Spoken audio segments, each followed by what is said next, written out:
அனைவருக்கும் தினம் ஒரு தகவல் சார்பாக இனிய வணக்கங்கள். இன்றைக்கி நம்ம பார்க்க போகிற பதிவு ராமர் அவதரித்த ராமநவமியோட சிறப்பு பதிவு தான் பார்க்க போகிறோம்.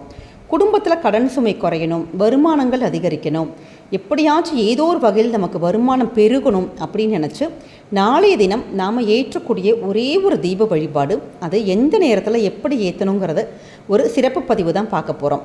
பதிவுக்குள்ளே போகிறதுக்கு முன்னாடி நம்ம சேனலை இது வரைக்கும் சப்ஸ்கிரைப் பண்ணாதவங்க கண்டிப்பாக சப்ஸ்கிரைப் பண்ணிக்கோங்க. அப்போ தான் எங்களுடைய எல்லா பதிவுகள் நோட்டிஃபிகேஷன்ஸ் உங்களுக்கு உடனுக்குடனே வரும். இப்போ நம்ம பதிவை பார்க்கலாம். ஸ்ரீராமர் அவதரித்த நாள் தான் ராமநவமி.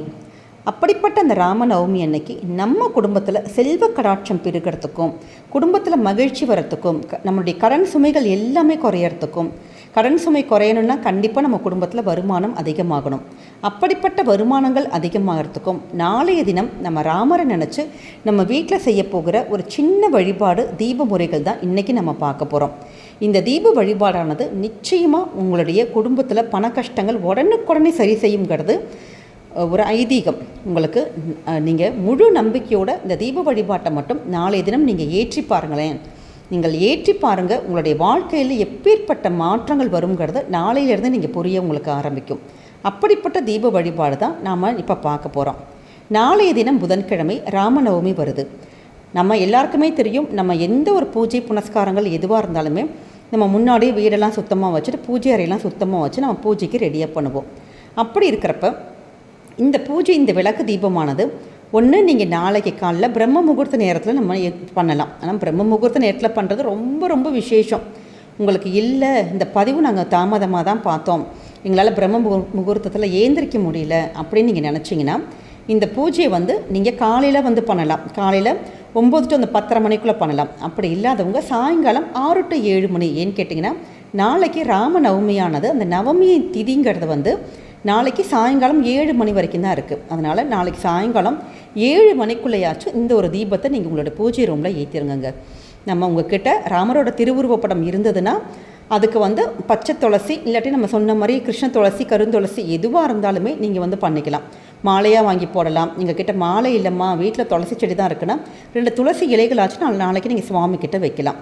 அதே நேரம் எப்பயுமே ராமர் வழிபாட்டுக்கு ஆஞ்சநேயரை நம்ம கண்டிப்பாக வழிபடணும். ஏன்னு கேட்டோன்னா இந்த ராமர் நம்ம எப்போல்லாம் நினைக்கிறோமோ அப்போல்லாம் நம்ம கூடவே அனுமாரும் நம்ம கூட இருக்காருங்கிறது ஒரு ஐதீகம். அதனால் ஆஞ்சநேயர் படம் இருந்தால் ஆஞ்சநேயருக்கும் நீங்கள் அலங்காரம் பண்ணி பொட்டு பூவெல்லாம் வச்சு நீங்கள் ரெண்டு சுவாமிகளுக்குமே நம்ம அலங்காரம் பண்ணிக்கணும். அப்படி எங்கள் கிட்ட படங்கள் எதுவுமே இல்லை, பெருமாளோட படங்கள் தான் இருக்குனாலும் பெருமாளுடைய படத்துக்கு தாராளமாக பண்ணலாம். இல்லாட்டி எங்கள் கிட்ட எதுவுமே இல்லைன்னா கூட பரவாயில்லைங்க, ஒரு தீபத்தை மட்டும் ஏற்றி வச்சு அந்த தீபத்தையும் நீங்கள் ஸ்ரீராமராக நினச்சிக்கிட்டு ஆத்மார்த்தமாக இந்த பூஜையை நீங்கள் பண்ணுங்க. எப்பயும் போல் வீட்டில் நம்ம ஒரு விளக்கு நம்ம ஏற்றி வச்சுருவோம். நம்ம காமாட்சி விளக்கு வீட்டில் எப்பயும் ஏற்றிடுவோம். ஒரு தாம்பூலத்தட்டை நீங்கள் எடுத்துக்கணும். அந்த தாம்பூலத்தட்டில் ஒரே ஒரு மண் அகல் விளக்கு, அதில் கொஞ்சோண்டு பசுனை ஊற்றி திரி மட்டும் போட்டுக்கோங்க. இந்த விளக்கை சுற்றி அந்த கிருஷ்ண துளசி இல்லாட்டி நம்ம பச்சை துளசி, 2 துளசியில் என்ன இருந்தாலும் பரவாயில்ல, அந்த விளக்கை சுற்றியிலையுமே துளசியால் நம்ம அலங்காரம் பண்ணிக்கணும். அந்த விளக்குக்கு பக்கத்தில் ஒரே ₹1 நாணயம் நீங்கள் வைக்க போகிறது, அந்த ₹1 நாணயம் மட்டும்தான் வச்சுட்டு அந்த தீபத்தை மட்டும் நீங்கள் ஏற்றிடுங்க. ஏற்றிட்டு அந்த விளக்குக்கு முன்னாடி நம்ம அங்கே உட்காந்துட்டு சுவாமி ரூமில் உட்காந்துட்டு உங்களுக்கு என்னென்ன ஸ்லோகங்கள், என்னென்ன ராம மந்திரங்கள் தெரியுதோ எல்லாமே சொல்லலாம். நம்ம சேனலில் இன்றைக்கி கூட அப்லோட் பண்ணியிருக்கோங்க. ராமருடைய ஸ்லோகங்கள், அந்த நம்ம சொல்ல வேண்டிய ஸ்லோகங்கள் அப்லோட் பண்ணியிருக்கோம். நீங்கள் அதை பார்த்து கூட நீங்கள் படிக்கலாம். அது மட்டும் இல்லாமல் உங்களுக்கு என்ன மந்திரங்கள் தெரிஞ்சாலும் இந்த நேரத்தில் நீங்கள் ஆத்மார்த்தமாக சொல்லிவிட்டு உங்களுடைய மனசில் ஒரு 5 நிமிஷம் ஆத்மார்த்தமாக உங்களுடைய குடும்பத்தில் இருக்க பண கஷ்டங்கள் போகணும், உங்களுடைய குடும்பத்தில் நல்ல வருமானங்கள் வரணும், நிம்மதி வரணும், சந்தோஷங்கள் வரணும்னு சொல்லிட்டு நீங்கள் ஸ்ரீராமரை மனசில் நினச்சிட்டு நல்லா நீங்கள் வேண்டிக்கணும். எப்பயுமே நம்ம இது மாதிரி ராமருடைய மந்திரங்கள் நம்ம சொல்கிறப்ப ராமநாமத்தை கேட்குறதுக்கு அந்த இடத்துல ஹனுமான் அமருவாருங்கிறது ஒரு ஐதீகம். அதனால் நீங்கள் உட்காந்துருக்க இடத்துல இன்னொரு மணப்பலகை உங்கள் வீட்டில் இருந்தால் கண்டிப்பாக நீங்கள் அந்த இடத்துல நீங்கள் போடலாம். ஏன்னா ராமநாமத்தை கேட்குறதுக்கு ஹனுமான் அமருவார் அந்த இடத்துல. அப்படிப்பட்ட ரொம்ப விசேஷமான இந்த நாளில் நீங்கள் பண்ணுற இந்த சின்ன ஒரு பூஜை முறை, இந்த தீப முறையானது நீங்கள் நினைக்கலாம் இது என்னடா இது ஒரு சாதாரண சின்ன விளக்கு தானேன்ட்டு. ஆனால் நாளைய தினம் அதுவும் புதன்கிழமை அதுவுமா நம்ம பண்ணியிருக்க அந்த தீப வழிபாடு நிச்சயம் உங்களுடைய குடும்பத்தில் இருக்க பண கஷ்டங்கள் எல்லாமே போகுங்க. வருமானங்கள் ஏதோ ஒரு வகையில் வரும். நம்பிக்கை இருக்கிறவங்க இந்த வழிபாட்டை நிச்சயம் பண்ணுங்கள். ராமர் ஏதோ ஒரு ரூபத்தில் வந்து உங்களுடைய குடும்பத்தில் இருக்க பிரச்சனைகள் எல்லாமே போய் உங்கள் குடும்பத்துக்கு மங்களங்களும் சுபிஷங்களும் தருவார்.